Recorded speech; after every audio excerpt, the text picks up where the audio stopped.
The Winter Olympics in Italy is upcoming. What are your expectations for this Winter Games? I think it will be a great Winter Games because Italy and the Italians are excited about winter sports. It will all happen in venues which have organized World Championships, World Cups, everything.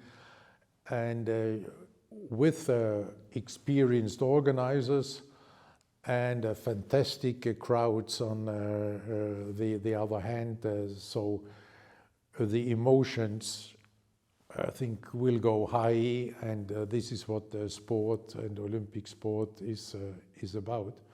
On the other hand, it will also be an example on how to address the challenges of environmental protection, of climate change, in particular in winter sport, by having a number of pretty dispersed venues, but in this way to be able to benefit from existing venues, not having to build new venues, and in this way then also to reduce the carbon footprint of an Olympic Winter Games in a very significant way. Obviously, 4 years ago we had the Winter Games in Beijing. How do you reflect though on that Winter Olympics? Beijing 2022 brought winter sport globally to a new level. You have now more than 350 million Chinese being familiar with winter sports. This is a new world for winter sport globally. So in many respects, Beijing was setting an example there for a new development, for a new world of winter sports. I always said there was a winter sport before Beijing 2022, and there was one a much better, a much bigger, the winter sport 2022 after Beijing, and we all could experience this in a very good atmosphere. Just to build on on that kind of development of winter sport in China, we have also seen just that uptake, haven't we? Just of general people, not just interested, but actually out on the mountains, out skating. I mean, that's a big development, isn't it? Now, that's a huge development, and you see it now. If you look at the number of winter sport destinations, of ice rinks, of ski lifts which have been established, that's just amazing. It's just amazing, and how the Chinese people have embraced these winter sports and these Olympics. The Chinese people are great Olympic fans. We are very, very grateful for this, but that they were not only Olympic fans, that they became winter sports fans. That's really something amazing. And unfortunately, has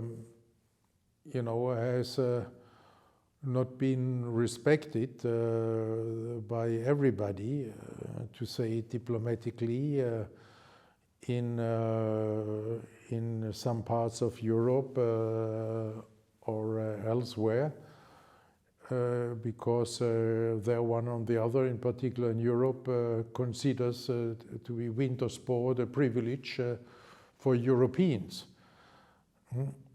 and not accepting, that other parts of our globe can also and must have the opportunity to enjoy winter sports, and in this way to grow winter sports, to grow sports, and to promote the values of sport.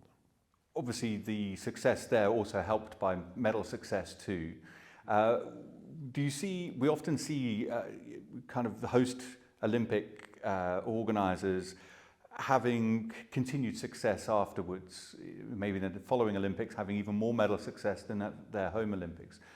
What are your expectations, perhaps, around China and at that elite level and potential success in Italy going forward? But to come back to Beijing, maybe for a moment, a major factor for making Olympic Games, be it summer or winter, successful is always a successful home team.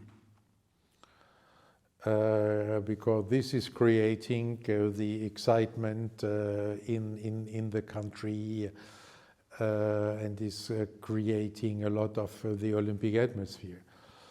But you were right by giving this example that usually, this level host a National Olympic Committee is reaching continues in a way in the next editions of the Games. Not necessarily on the same highest level, but on a higher level and on a much higher level than before. And I think we can expect the same from our Chinese friends that they will do well again than in Italy, but they should be ready.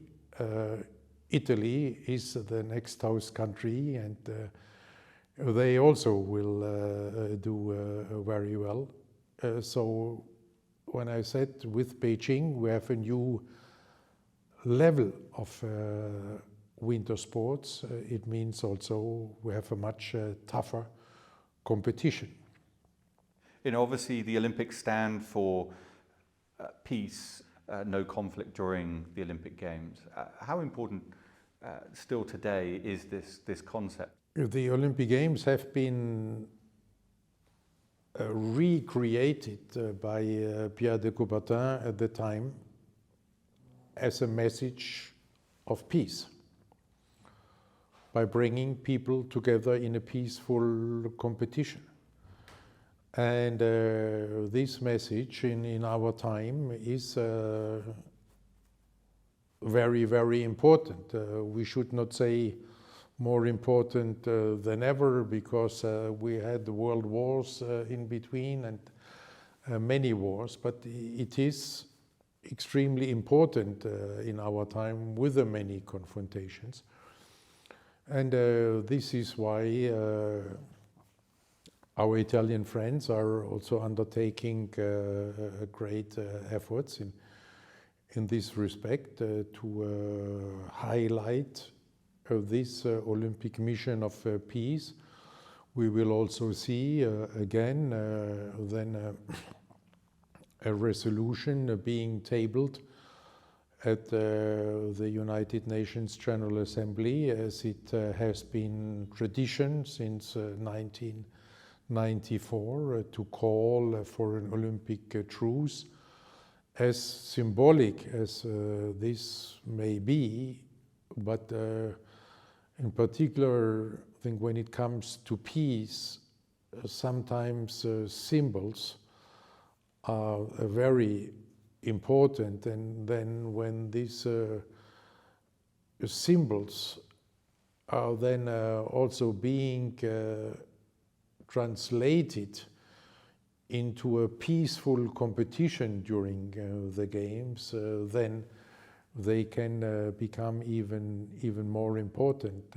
So I hope, and I'm very confident that these Olympic Winter Games, Milano Cortina 2026, will again send this message of the unifying and peaceful power of sport to the world.